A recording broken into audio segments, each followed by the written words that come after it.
କ୍ଷେନ୍ନେ ପୁଣ୍ୟେ ମତ୍ୟ ଲୋକା ଯେତେବେଳେ ତୁମର ପୁଣ୍ୟ କ୍ଷୟ ହେଇଯିବ ତୁମେ ପୁଣି କ'ଣ କରିବ ନା ଅଦୃଷ୍ଟ ଶକ୍ତି ଭଗବାନ ତମକୁ କ'ଣ କରିବେ ନା ଯାହାକୁ ଯେଉଁ ଗର୍ଭକୁ କିଏ ପୁରୁଷ ହବ କିଏ ସ୍ତ୍ରୀ ହବ କିଏ କ'ଣ ହବ ତାକୁ କ'ଣ କରୁଥିବେ ସେଇଠିକି ପ୍ରେରଣ କରିଦେବେ। ଆମ ସାଥିରେ ଆମେ ଜନ୍ମ ହେବା ପୂର୍ବରୁ ଆମେ ଯେଉଁ ଲୋକରେ ଅବସ୍ଥାପନ କରୁଥିଲେ ସେଇ ଭଗବାନଙ୍କ କୋଳରେ ଆଉ ସେଇ ପରମପିତା ପରମ ବ୍ରହ୍ମ ହିଁ ଆମକୁ ନିୟନ୍ତ୍ରଣ କରୁଥିଲେ।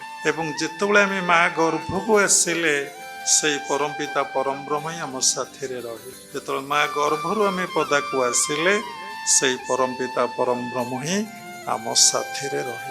ସବୁ ମହାପୁରୁଷ ମାନେ ସବୁ ଶାସ୍ତ୍ର ସବୁ କଥାରେ ଲେଖା ଅଛି ଯେଉଁ ବିନ୍ଧାଣି ତୋତେ କଲାଟି ନିର୍ମାଣ ସେଇ ତୋ ଦେହେ ରହିଲା ଏହା ତୁ ଜାଣ।